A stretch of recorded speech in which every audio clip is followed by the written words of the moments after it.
Hey everyone, and welcome back to another Secret Sunday session today. Today I'm joined by Shiike, and I'm very excited to have Shiike on because he's a dear friend of mine in the community and he's doing amazing work within the community.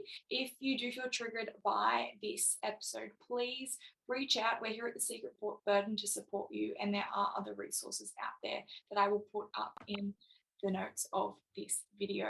But because this is Men's Mental Health Month, the month of November, where we're looking at Movember for all the men out there that are growing moustaches, thank you. And we'll go back to Shiike now. Welcome, Shiike.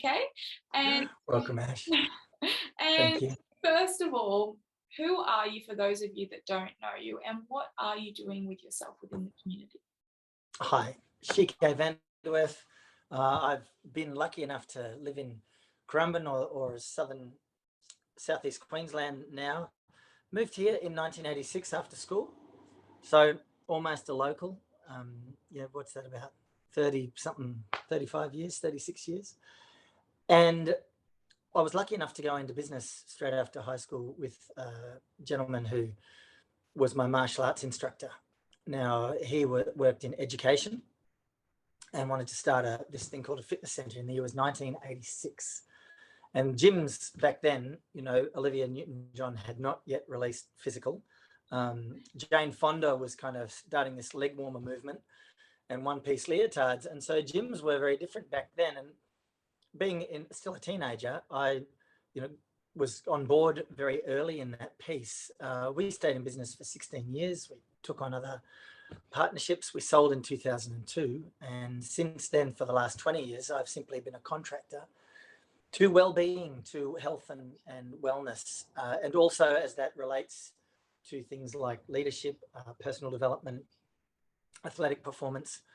One of the things you get if you stay involved in a gym in the one suburb for, a long enough time is that you meet someone in high school and they're a pretty good athlete, for example, in a couple of years' time, just because you've been the person there for them and you're doing something, that's clearly half decent. They are now all of a sudden a state level athlete or a national level athlete in a couple of more years later, or a professional athlete. And so I'm lucky enough to have been sort of shifted towards that place of, I guess, high performance. Back in those days, sports science has come a long way now, and I'm lucky enough to have worked with, Olympic, Paralympic, world champions, and also a variety of weekend warriors who are just wanting to, I guess, know themselves a little bit better and improve their capacities. And I always found that fascinating because it took me away more from, say, the physical parameters. And what I mean by that is if you look at your telly on the weekend, you'll see some wonderful physical specimens playing sport and so forth. And really what sets them apart is how they turn up emotionally or mentally. And that was the real frontier, particularly for the last 20 years. However, that area of development is not just for an elite or a professional athlete or executive.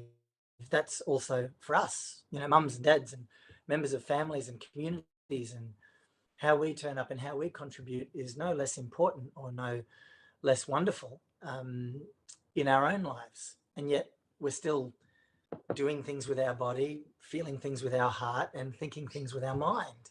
That's the great human experience, regardless of who you are. We're thinking, feeling, doing every moment of every day. And so that brought me to where I am now. I'm lucky enough to still have had clients, for the last 20 years from when I started as a contractor. But I've moved. I was in the health retreats here on the Gold Coast for 17 years. That sort of, is it good news or bad news? In 2019, my role was reevaluated, and after 17 years with one particular health retreat, I was made redundant. They wanted to go in another way. Well, that forced me to sort of take the work I had in schools more seriously, which, by 2020, that was a really smart business decision that I didn't make as a business person. Schools were one of the few industries that stayed open during the pandemic. And you know how hard it was in this area with border closures and business closures and so forth. So I had pretty consistent work over the pandemic, which I'm very grateful for. And while our schools did close, they didn't close for long. You know, there was 6 weeks here or something like that. And now I'm involved, as you mentioned, in the community quite strongly. There's a youth not-for-profit that sort of started at the beginning of the pandemic, which I'm lucky enough to lead. And in fact, later on today, I have the AGM where I'm sitting again for a leadership role in that youth organisation. The schools are still on. I was there earlier today working with a Year 9 personal development program. I'm also a surf lifesaver now. I volunteer for my local surf club. I like to get involved with Rise Up when they're doing different projects. They're a charity that provide accommodation for emergency or permanent accommodation, long-term accommodation for people who have been suffering different levels of abuse and crisis. For me, I guess contribution is the key. Being true to myself and true to my values, the things that are valuable and important to me, which then, whether I'm doing things in a not-for-profit or a volunteer role or in a paid role, I'll be honest with you, I don't differentiate too much. So that was probably the long answer. That wasn't very brief then. I'm lucky enough to have been married to the same amazing, intelligent, beautiful woman for the last 30 years. And we've got 2 kids. I've got an older kid from a previous relationship when I was a young fella, and my eldest daughter does have 3 children. So I'm a grandfather of 3 amazing young women, the youngest being only 4 months old and the oldest about to turn 5. So there's a whole new generation in the family coming through, which I'm pretty stoked about as well. Yeah. So where would you like to go? Amazing wrap up. I think that was like, all right, done. We're done with the interview. See you later. No, that was beautiful. Congratulations on that complete journey and always being in this wellbeing space. I mean, what an honor to be in it, but also what a privilege. And thank you so much for all you are contributing to the community, because it's phenomenal work and we can see the passion in you. And I know personally how passionate you are. So I love that. I want to talk a little bit about the wellbeing space. So you have been in it for quite a while. You would have seen the changes, the generational changes, as well as the introduction of social media and people starting more conversations in that space. Although, do you think that these conversations about wellbeing and wellness that are being had now are necessary and are actually improving the space, or are we actually just making matters worse?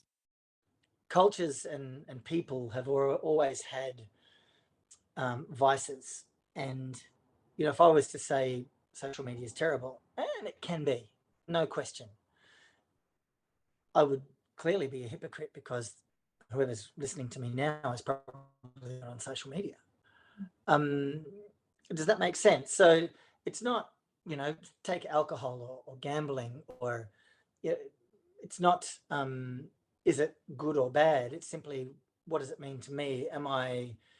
Is it enslaving me, or am I using it, to make me a stronger person, and that's how I see the social media. Teenagers today, it is definitely different to when I grew up. Having a phone in your hand is definitely, it's connected and giving you a whole lot of great opportunities. Kids don't really ask questions anymore. They just Google stuff. And I don't know if you've ever been at a family gathering lately and somebody goes, "Oh, is plankton a vegetable or an animal?"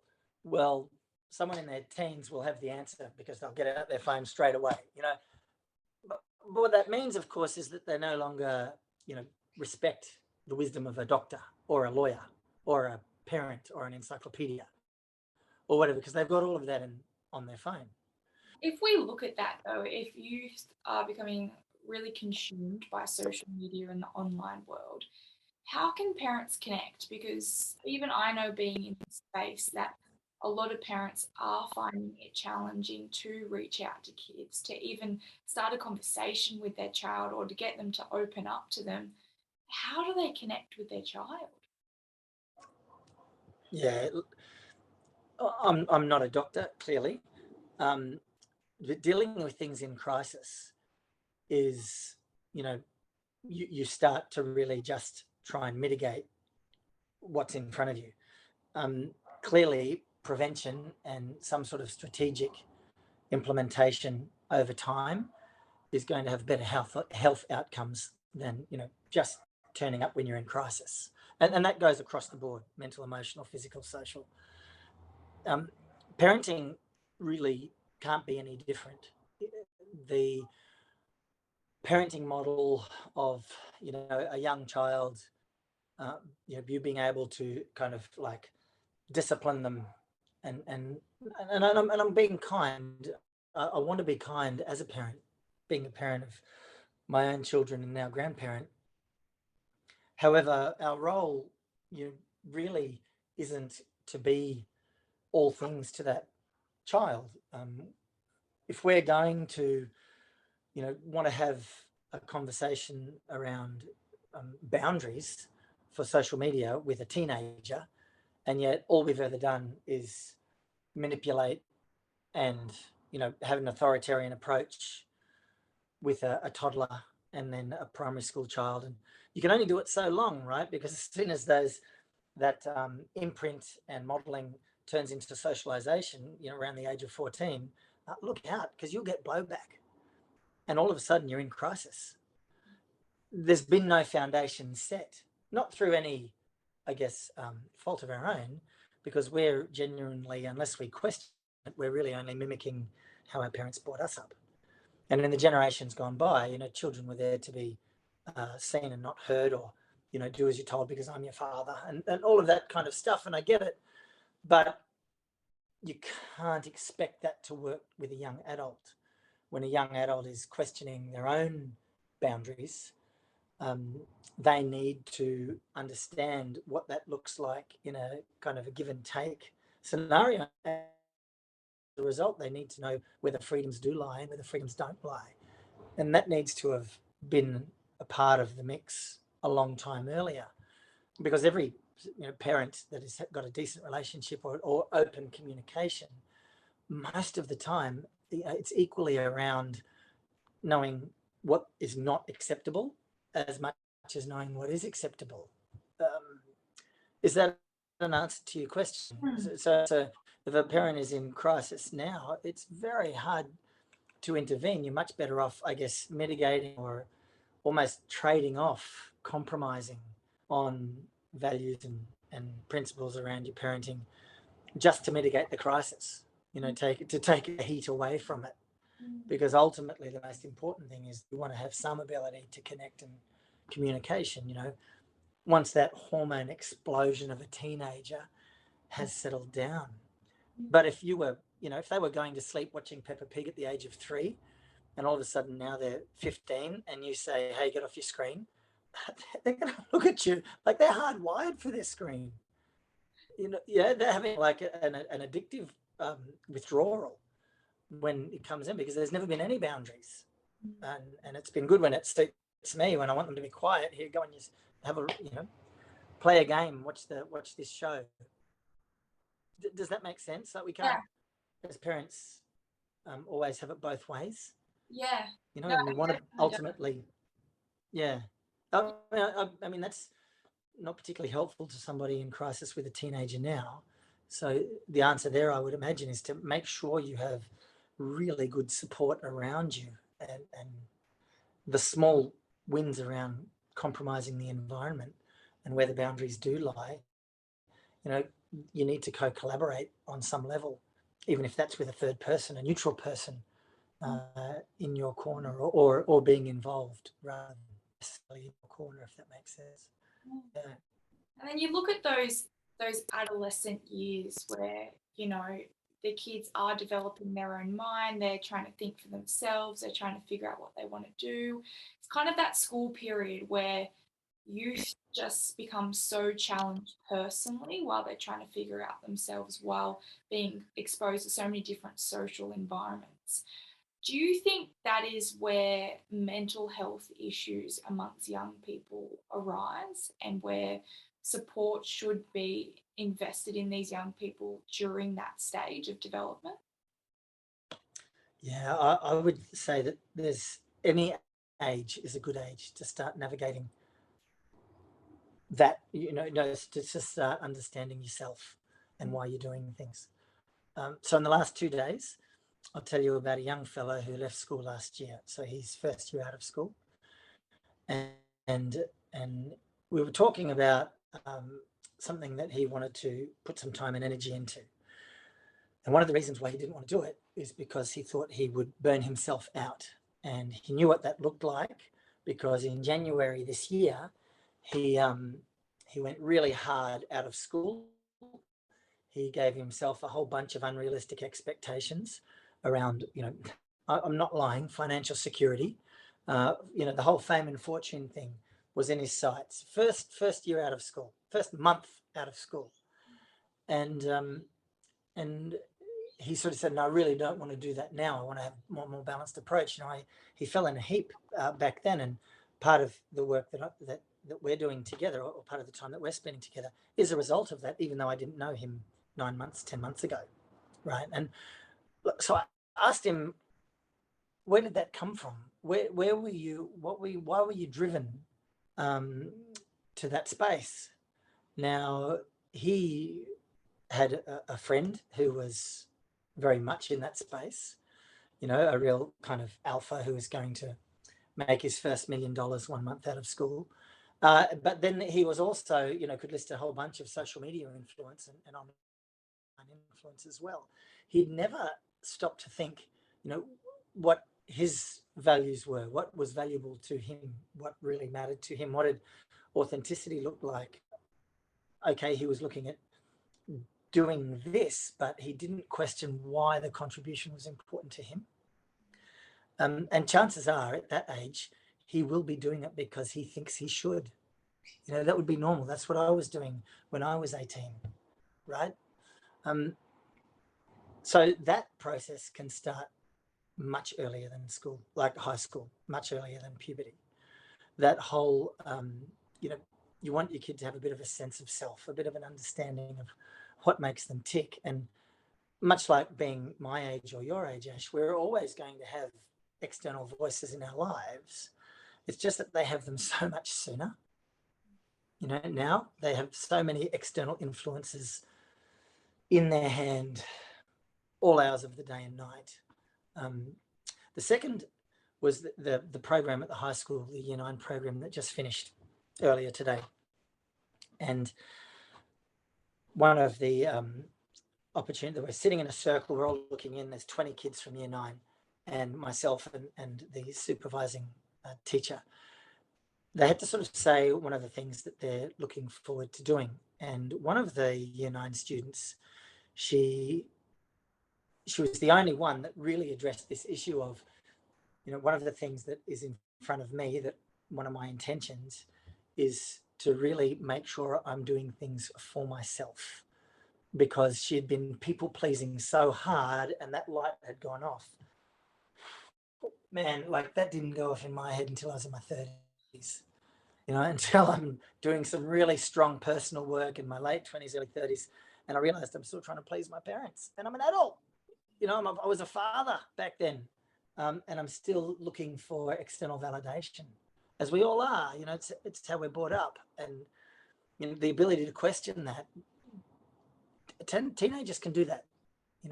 Most of the teenagers in the circle saw their intentions very differently, and there were some definite themes in the group. I'm happy to share those a bit later. However, you really brought that up for me now, because yes, support's needed at teenage level, but we're talking about the years of socialization, so they're more likely to either go to a friendship group who are either going to be supportive, best case scenario, toxic, worst case scenario, or they feel isolated and alone, which is probably equally as toxic as a toxic friendship group.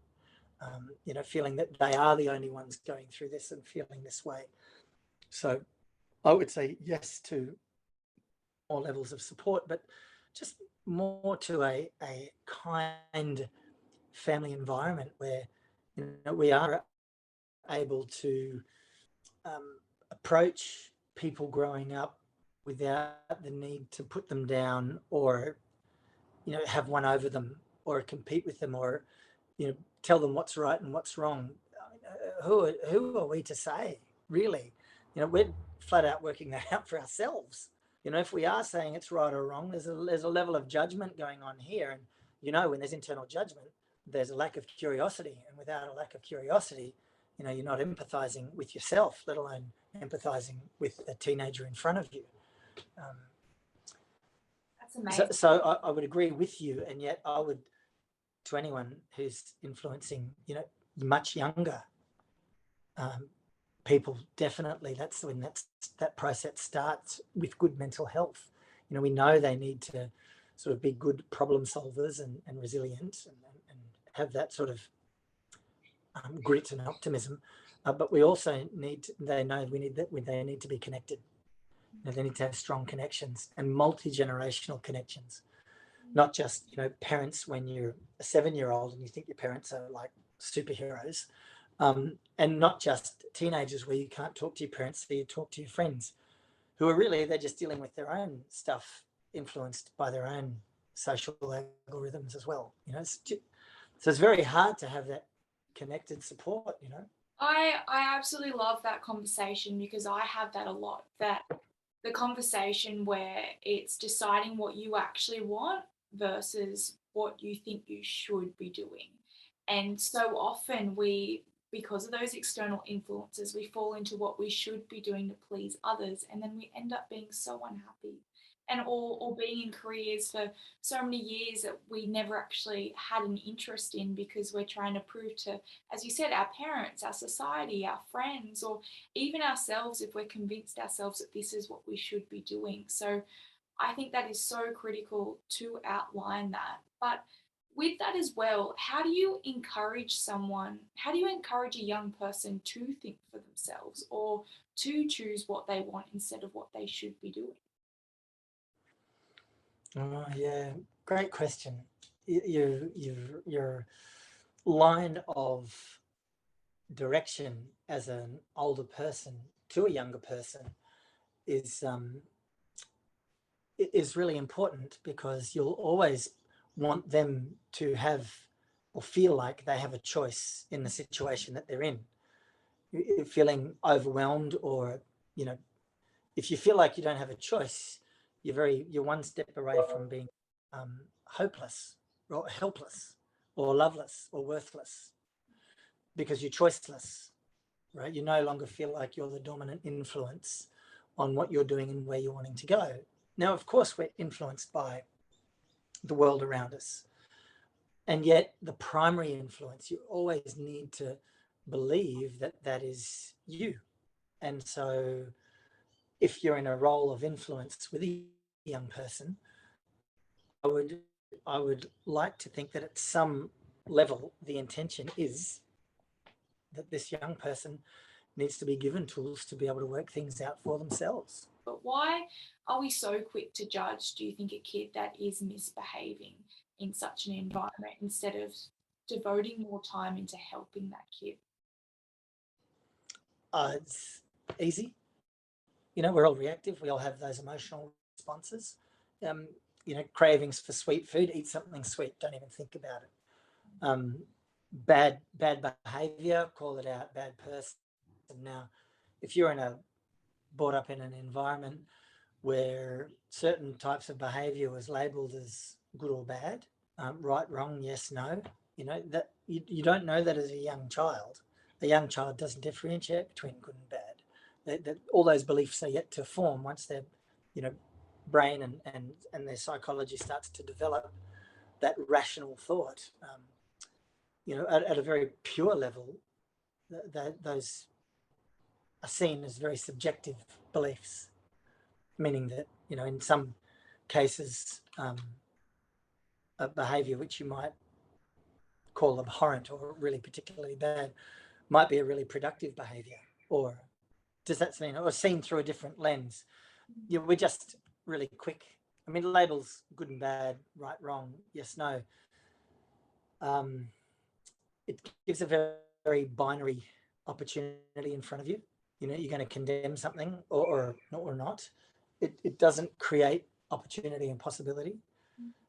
So if you're going to approach something like well-being or mental health or the development of our future, our young people in our communities, you're going to need to have creativity and plan B and C and D and E.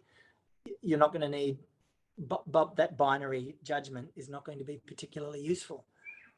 It's not particularly useful for your own health and well-being and your own opportunities to embrace. Perspective is everything. I feel no matter what age you're at or no matter who you are, how you look at things and how you see the world, it's also what you attract. So I completely agree. I want to touch a little bit now on the mind because it is such a complex thing and can be developed at all different ages. When we look at mental health and poor mental health, specifically with men, the conversation around men's mental health, I think, is growing. There's a lot more awareness for it, but still, it's seeming that men's mental health needs improvement compared to women's mental health. Like men need to be doing more, and they need to be speaking up more, and that they're not speaking up.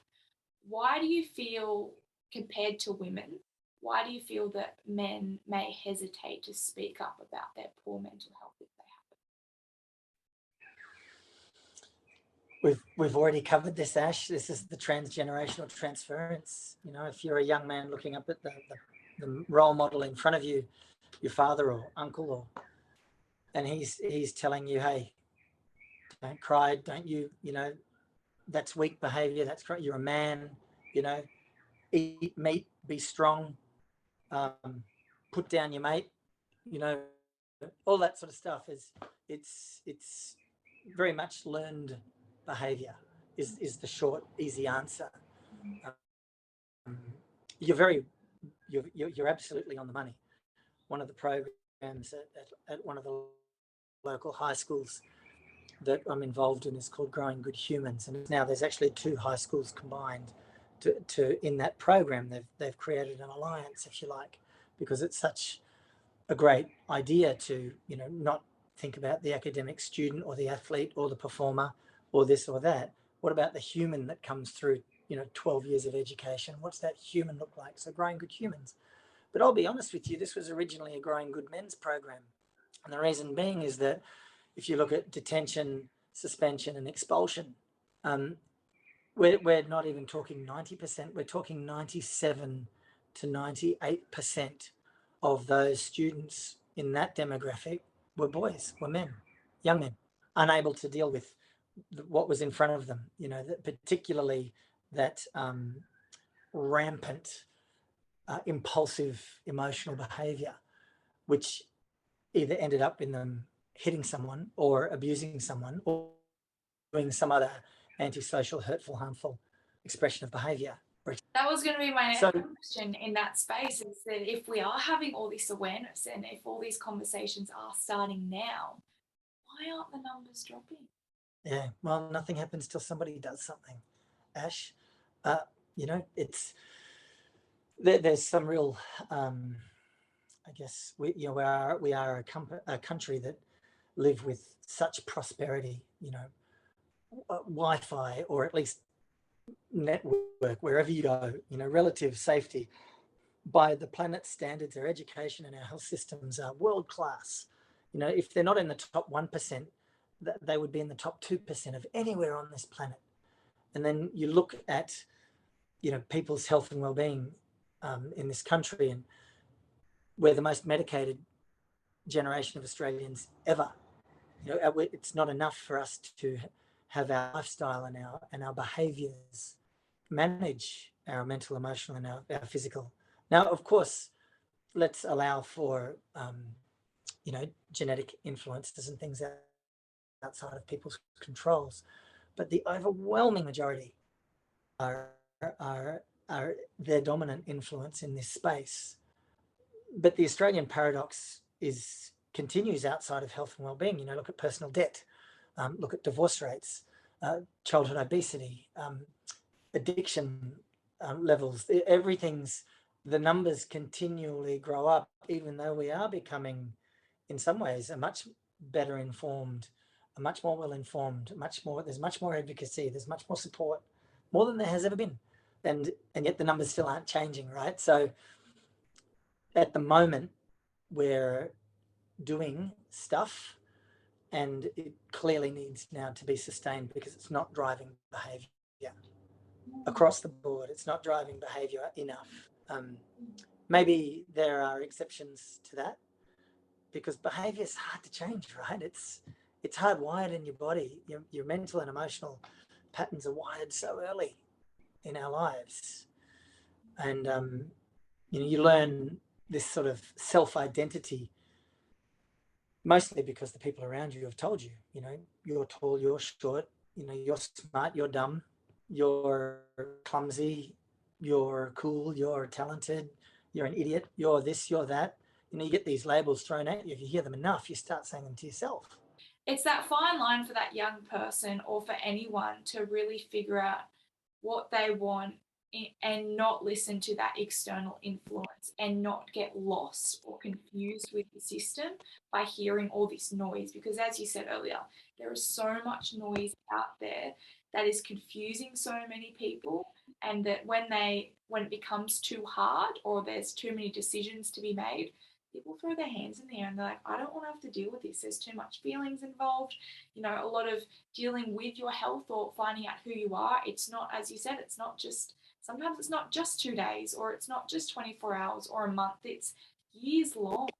People don't want to have to give into that or invest in that, because we're an instant society. We want things in the now. Yeah, couldn't agree more. When a coach works with someone, whether it's athletic or business coach, or we're in a relationships model, there's always kind of three sort of circles that intersect, and I know this is a diagram that many people are familiar with. There's the top two circles are the what and the how. So what do you want to achieve? How are you going to achieve it? And most of us really do want to just stay in the safety of what and how. And it's easy to just throw apathy or confusion to it. Is, I don't know what I want, because I really am overwhelmed by so many feelings that I'm not prepared to dive into, or I don't have the support or the expertise to really question those. But ultimately what you want can be done. How are you going to do that? Well, there's so many ways you can achieve what you want to achieve. Ultimately you work a way that suits you, that is, aligns with you. And when I say that something like aligns with you, I'm talking about that third circle of, it's not really what or how, what you want or how you're going to do it. It's why. And if you're not clear on what makes you tick, ultimately, what your strengths are, what your values are, what is important for you to contribute to, and that has built such a strong foundation, so that when you are challenged by a catastrophe or a crisis, when you are dealing with chronic stress, all of these things require resilience and persistence from you. You've got some foundation to draw from, because these daily habits have promoted your health and well-being and your energy reserves to allow you to then either take a hit or not fall over. Some days when the wall's in front of you, you can just run through it because you feel so strong, and there's people in your corner and they've got your back. You've got things in place, you're doing well. Other times that, a wall that is even smaller and thinner, you run into it, you just bounce off and it floors you. And chances are you're no longer making those small, insignificant contributions anymore. Something's just fallen off your plate, because it is in those small contributions and those continual references to this internal compass that we're talking about, this why. What's in it for me? Why is this important to me? How does it contribute? And if you're looking at an external driver like fame or fortune, like the young man I mentioned to before, that is a tough master. That is a circle of insatiable enslavement, meaning that if you made $1 million in your first month, you would see a lot of people that have made 2 or 3, And so you're an abject failure because you've only made one. So now you've got to make 2 or 3, and then it's 5 or 6. Or does that make, you've probably fallen over and fried yourself by now, because it's completely unsustainable. It's completely unrealistic as well. It's completely out of your control. So you're no longer the dominant influence on how you want to feel and how you want to turn up and how you want to contribute, you know, to a workplace or a community or a relationship or your own health and well-being as well. You feel completely out of your control. And lastly, I just want to ask, are there any lasting lessons that you found that you have learnt along your journey, or even being a young amongst youth, or even any last takeaways or messages that you would want to share with anyone that is listening? I would simply, and you probably know what I'm going to say, because I heard you speak quite wonderfully at an event earlier this year with the amazing Kath Koshel. And, you know, we really, the world needs more kindness, as I see it. You know, kindness to ourselves primarily will enable us. You know, it's very hard even to receive kindness from somebody else if you can't give it to yourself. You know, it'll create an issue for you, and then your ability to be kind to somebody else becomes severely impaired as well. So I would, wherever we are, you know, if you could think of 2 or 3 ways, and sometimes just focusing on kindness, even when we're the people closest to us. You know, we compete with them, and sometimes we want to be right, or we want to prove a point instead of just being kind. You know, what does kindness look like? What would kindness do if kindness could do something right now? You know, for me, that has a huge impact on the young person in front of us, because chances are they weren't born bad or difficult. Chances are that at the moment they just haven't had exposure to, you know, the opportunity to be a person that is less confronted or confronting or driven by fear or insecurity. You know, it hasn't been put in front of them. We did a youth survey when we started the youth organisation, which you were a part of as well, Ash, as a consultant. I remember this is when the pandemic started, and remember, most young people, I think it was like 78% of young people said there were enough services and events for youth out there. There were enough. There's plenty. So that was nearly 80%, but 50% of them said they couldn't find them. You know, it was overwhelming for them. So I guess that listening to something like that is that if they feel they can't find them, you know, we've got an opportunity to always be looking at how we can make a contribution to that space.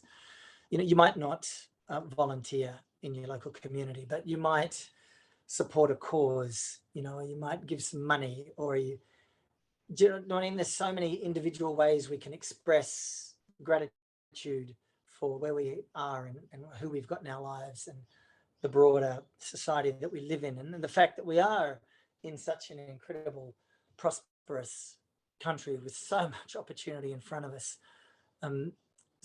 So kindness would definitely be there. Gratitude as well would be definitely not just what are you grateful for, but how do you express that? And you know, what does gratitude look like when it is being expressed in your own life? Because those two things, you know, they are contagious. And if I see you in the morning and you do something kind, or you express some gratitude towards me, you know, it feels really good. I'm more likely to pass that on than not, right? Research suggests that emotions are contagious. Now, just say I do pass that on to someone else, and I'm thoughtful, or I'm kind, or I'm compassionate, or I'm empathetic, or I'm caring. And all of a sudden that person passes that on. Well, by the end of the day, like, you know, little wheels turn bigger wheels, and all of a sudden so many people have been impacted that you're not even going to know about, right? But you've had a greater impact than you even know. However, remember that the same would have been happening if you had been short or dismissive or arrogant or fill in the blank. I would have been more likely to pass that on, and I would have been more likely to pass that, and so forth. And it's a different contagion, right? And I know what community and what society I feel best living in, is which one I want to see. So do I. It's definitely the former. It's not the latter. But like we talked about before with mental health, nothing happens until someone does something differently. So if there is somebody watching this thinking about and they want to have an impact on their mental health, well, they probably already know that sleeping, what they feed their body, and how they move their body regularly, those three primary impacts will have an impact on them. So, but are they doing it? Because we know so much. The phone's in our hand. We don't need to go anywhere for knowledge. But why I would say the numbers aren't shifting is because knowing is very different than doing, right? And it's in the doing. So for us to make a difference by having this conversation, people hearing it, I think that's wonderful. And that can be a wonderful positive ripple and a great way to use this mechanism or this platform. And it'll only have an impact, or it'll only shift a number if people then do something differently, no matter how small. And that would be what I want to live by today and tomorrow, and what I hope the message that is. Yes.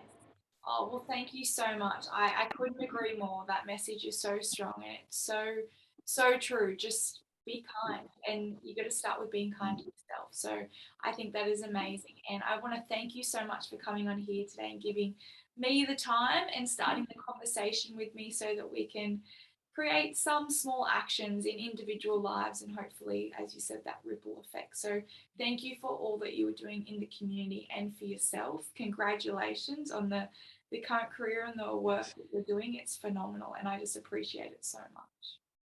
Well, thanks, Ashi, and such a pleasure to be on the Sunday session, because I'm a regular listener and tuner inner, and I'm your number one fanboy over here, mate. You know that. I didn't tell the audience that I saw you present with your parents years ago, back in 2019, and I came up to you afterwards and I said, hey, can you be a part of this consultative committee? We're looking at doing some things for youth, and you've got such a powerful voice, and your contribution is so more than you'll ever know, Ash. And a good example of doing something is getting a mug like me onto social media and rub it onto them, and be kind to them as well. Thank you for your kindness.